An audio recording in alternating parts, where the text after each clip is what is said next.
बच्चे हम लोग जैसे डिस्कस कर रहे थे, जो हमारे पास डे 8 का चैप्टर 5 पार्ट 1 स्टार्ट कर रहे हैं, मॉर्फोलॉजी ऑफ फ्लोरिंग प्लांट।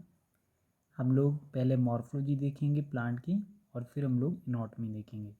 तो हम लोग टॉप बॉटम अच्छे से इसमें डिस्कस करेंगे जो इम्पोर्टेंट पार्ट है एनसीईआरटी के।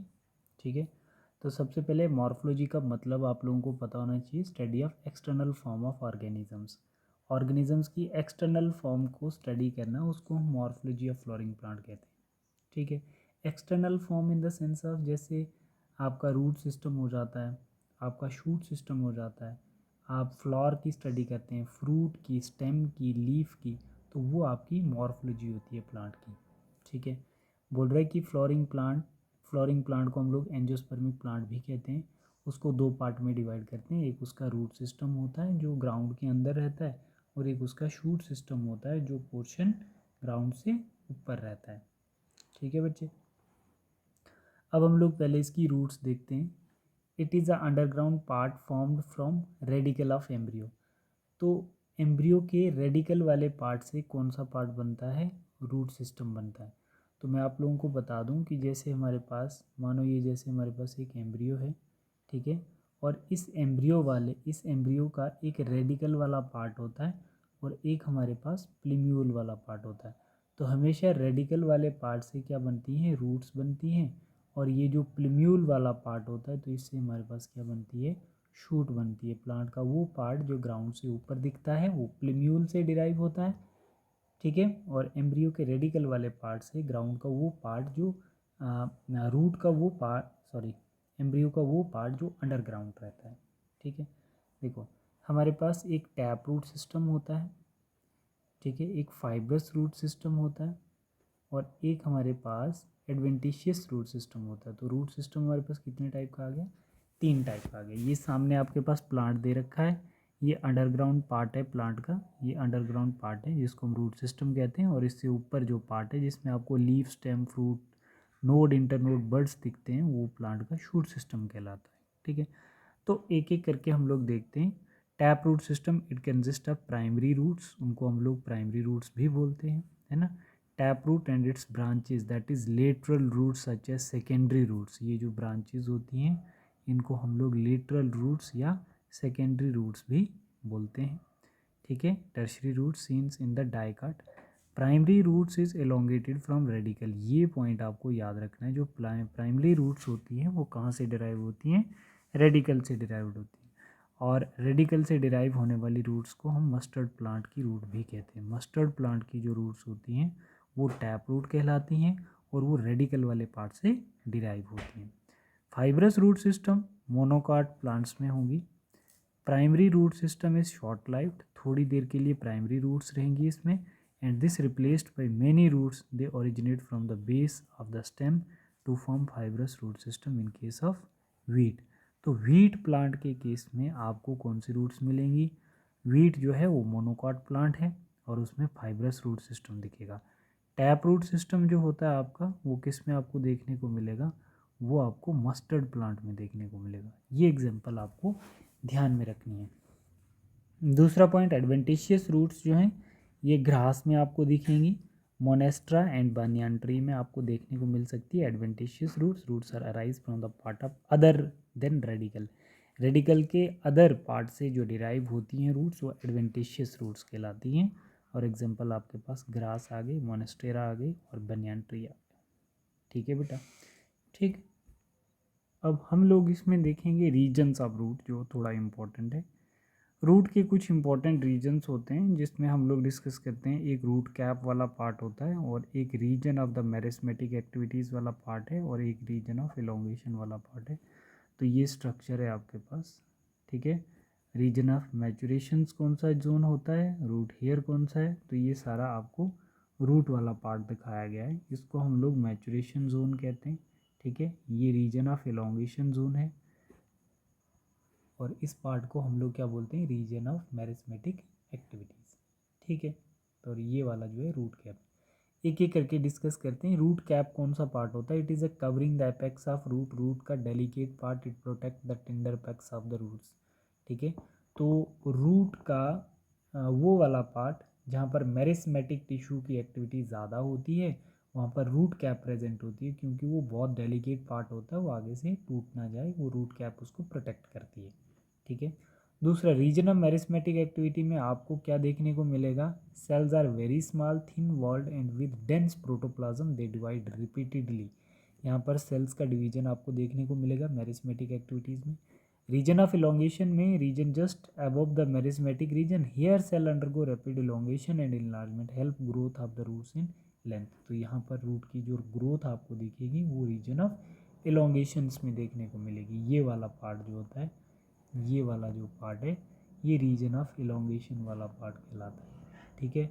ये वाला मेरिस्मेटिक वाला पार्ट है, ये इलोंगेशन वाला पार्ट है।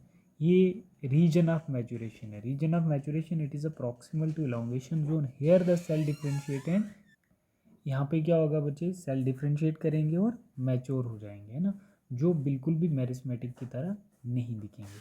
और रूट हेयर क्या डिफरेंशिएट करता है? Very fine delicate thread like structures formed from the epidermal cell in the region behind the region of elongation, they absorb water and mineral from the soil.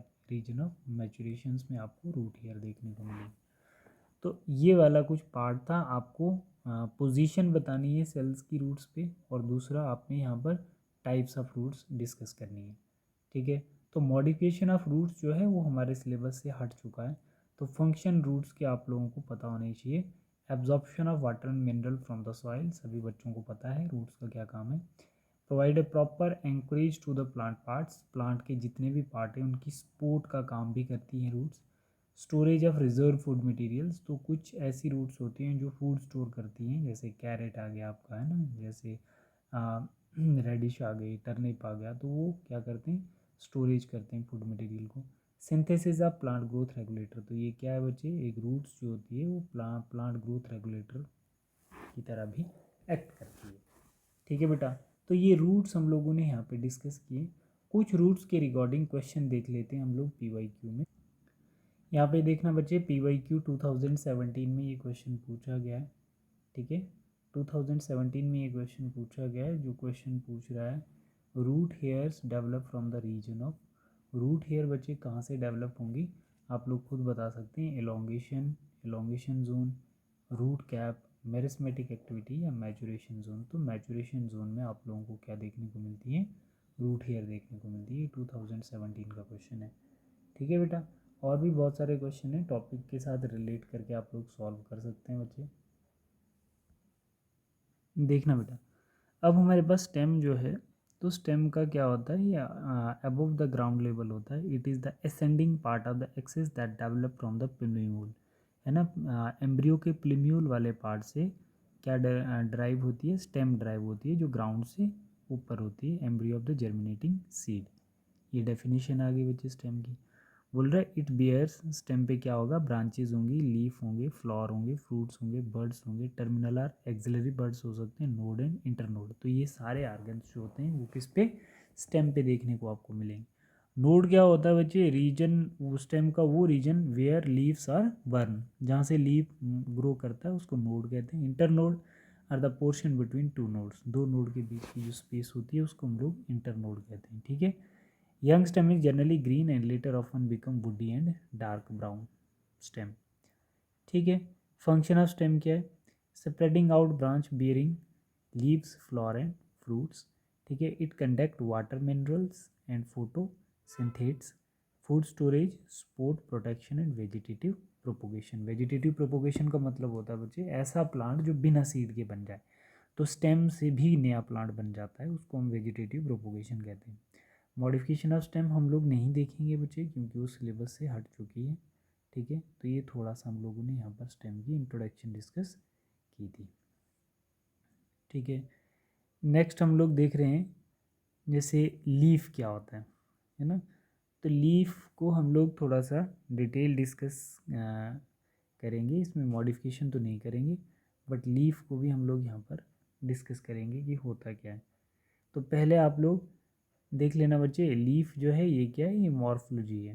तो इसमें it is lateral flatten structure borne on the stem, stem से derive होगा। It develop at the node bears buds on its axil, the axillary bud later develop into branches. Leaf originate from the shoot apical meristems and arranged at the acropetal order. ठीक है, acropetal और basal order में leaf का arrangement होता है। ठीक है, they are important vegetative organs for photosynthesis. तो लीफ का क्या काम होता है, हेल्प फॉर फोटोसिंथेसिस। तीन इंपॉर्टेंट पार्ट होते हैं लीफ के, एक लीफ बेस है, एक पेट्यूल्स है और एक लेमिना वाला पार्ट है। ठीक है, तो स्ट्रक्चर में आप लोग देख लेना बच्चे, जो ये लीफ बेस कौन सा है, ये जैसे आपका एक पेट्यूल पार्ट आ गया, एक स्टेप्यूल पार्ट आ गया, एक्सिलरी बड आ गया, ये लीफ बेस आ जाता है। ठीक है, तो इसमें आपने देखना है मिड ड्रिप कौन सा वाला पार्ट होता है, इसको हम लोग मिड ड्रिप कहते हैं। ये जो सेंटर वाला पार्ट होता है दैट इज मिड ड्रिप। ठीक है बेटा, ठीक है। मिड ड्रिप जो होता है, vein provide rigidity to the lamina and act as a channel of transport for water, most important. ठीक है, मिड ड्रिप जो होता है वाटर ट्रांसपोर्ट करने में हेल्प करता है, मिनरल्स एंड फूड में। ठीक है, इसमें देखो वेनिएशंस क्या होती है। वेनिएशन एक बड़ा इंपॉर्टेंट टर्म्स है। Venation the arrangement of veins and veinlet. इसमें क्या होता है बच्चे, जैसे एक वेन आ जाती है, ये वेन आ जाती है और इसकी जो ये छोटी छोटी वेनलेट्स कहलाती हैं, तो इनके अरेंजमेंट को हम लोग क्या बोलते हैं, वेनिएशंस कहते हैं। एक होती है रेटिकुलेट वेनिएशन और एक होती है पैरेलल वेनिएशन। तो आप लोगों को ध्यान रखना बच्चे, जो रेटिकुलेट वेनिएशंस होती है वहाँ पर veinlet form a network, it has in dicotyledonous. Dicot plants के अंदर जैसे पल्सेस में आपको ज़्यादातर कैसे लीफ दिखेंगे, रेटिकुलेट वेनिएशंस, मतलब वेन और वेनलेट का एक नेटवर्क बना होगा। But parallel venations here vein parallel to each other within a lamina it is seen in monocotyledon. जैसे ग्रास फैमिली में आपको जो लीव्स दिखेंगे वो कैसे दिखेंगे, पैरेलल वेन्स दिखेंगे। ठीक है, जैसे बनाना के अंदर आपको पैरेलल वेन्स दिखेंगे। बट रेटिकुलेट वेनिएशंस आप लोगों को किस में दिखती है, डाइकॉट प्लांट्स में। और मोनोकॉट में कैसी दिखेगी, पैरेलल वेनिएशंस दिखेगी। टाइप्स ऑफ लीफ देख लो बच्चे, एक सिंपल लीफ होता है और एक कंपाउंड लीफ होता है। तो सिंपल लीफ में क्या होता है, leaf entire when incise the incision do not touch the midrib. ठीक है, वो सिंपल लीफ होता है जो मिड ड्रिप के साथ कांटेक्ट में नहीं होता। बट कंपाउंड लीफ जो होता है, lamina reach up the midrib breaking into the several leaflet. ठीक है, कुछ ऐसा जैसा लीफ है ना, ऐसा जैसा लीफ, ये ऐसे करके फिर आगे फर्दर इसकी ब्रांचेज आएंगी, तो ये हमारा कंपाउंड लीफ होता है। बट आपका जो लीफ कौन सा, सिंपल लीफ होता है, तो सिंपल लीफ में एक यहाँ पे मिड ड्रिप आ जाती है। ठीक है, एक ऐसे ये, ठीक है, यहाँ से ऐसे और ऐसे। तो ये जो होता है ये कैसा लीफ है, ये हमारा सिंपल लीफ कहलाता है। ठीक है, तो pinnately compound leaf, in this में leaflets are present on the common axis that is rachis which represent the midrib of leaf that is neem. ठीक है, तो कंपाउंड लीफ किसमें आपको नीम के प्लांट में देखने को मिलेंगे। देखो यहाँ पे जैसे ये रेटिकुलेट लीफ है, रेटिकुलेट मतलब जिसमें नेटवर्क वेन और वेनलेट का देखने को मिलेगा। ठीक है, पाल्मेटली कंपाउंड लीफ किसमें, सिल्क कॉटन में देखने को मिलेंगे आपको। ठीक है, पैरेलल या पाल्मेटली वेनिएशंस कंपाउंड किस में होगी, बनाना में होती है या ग्रास में होती है। पेनेटली कंपाउंड किस में दिखेगा, और भी बहुत सारे प्लांट्स हैं जिनमें ज़्यादातर आपको रेटिकुलेट और पैरेलल वेनिएशंस देखना है। फाइलोटैक्सी क्या होता है बच्चे, अरेंजमेंट ऑफ लीव्स। लीफ के अरेंजमेंट को हम लोग क्या बोलते हैं, फाइलोटैक्सी बोलते हैं ऑन द स्टेम्स और ब्रांचेस। ठीक है, देखो एक होती है alternate, alternate arrangement of leaf, opposite arrangement और वर्ल होती है। जो अल्टरनेट होती है बेटा वो कैसी होती है, single leaf rise each nodes on the alternate manner that is china rose, mustard, sunflower. ये एग्जांपल बिल्कुल याद रखनी है आपने, एमएससी करके याद रखोगे, एमएससी है ना, एमएससी करके याद रखोगे कि जो अल्टरनेट फाइलोटैक्सी होती है वो किस में होती है, मस्टर्ड में। ठीक है, और क्या याद रखोगे, सनफ्लावर में और चाइना रोज में अल्टरनेट फाइलोटैक्सी। अच्छा, अपोजिट, अल्टरनेट का मतलब होता है ये मतलब एक एक इधर लीफ, फिर इधर, फिर इधर, फिर इधर, फिर इधर, इसको हम अल्टरनेट फाइलोटैक्सी कहते हैं। बट अपोजिट का मतलब एक के बाद एक इधर, दूसरा इधर, फिर इधर, फिर इधर, फिर इधर, फिर इधर। ठीक है, उसको अपोजिट कहते हैं। In this the pair of leaves arise each nodes and the lies opposite to each other that is Calotropis and guava. ऐसी अरेंजमेंट लीफ की आपको कैलोट्रोपस और गावा में देखने को मिलेगी। ठीक है, वर्ल का मतलब होता है एक ही जगह से बहुत ज़्यादा लीफ अराइज होना, ऐसे करके। In this more than two leaves arise at node and form whorl that is Alstonia. तो एल्स्टोनिया जो प्लांट होता है उसके अंदर आपको वर्ल फाइलोटैक्सी देखने को मिलेगी। ठीक है बेटा, तो this is all about your basic information about leaf, stem and roots. तो इनकी मॉडिफिकेशन तो हमने करनी नहीं है, ठीक है, मॉडिफिकेशन नहीं करेंगे। तो नेक्स्ट क्लास में हम लोग क्या देखेंगे, the flowers and it's inflorescence. Racemose और साइमोज पे बहुत सारे क्वेश्चन आ रखे होते हैं, ठीक है। तो और भी बहुत सारे हम क्वेश्चन करेंगे इसके रिलेटेड, और भी बहुत सारे क्वेश्चन हैं।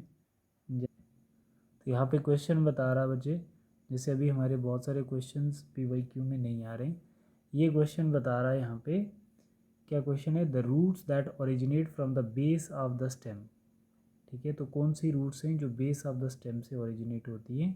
प्राइमरी रूट्स भी नहीं है, प्रॉप रूट्स भी नहीं है, लेटरल रूट्स भी नहीं है, और फाइब्रस रूट्स हैं। याद रखना, स्टेम के बेस से जो रूट्स राइज होती है वो कौन सी रूट्स होती है, फाइब्रस रूट्स होती है।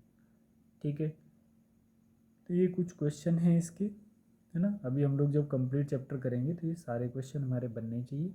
ठीक है, तो ठीक है बच्चे, अब आप लोग इसमें NCERT क्वेश्चन थोड़े से ऐड करेंगे। NCERT क्वेश्चंस के लिए हम लोग अलग वीडियो देखेंगे। ठीक है बच्चे, थैंक यू।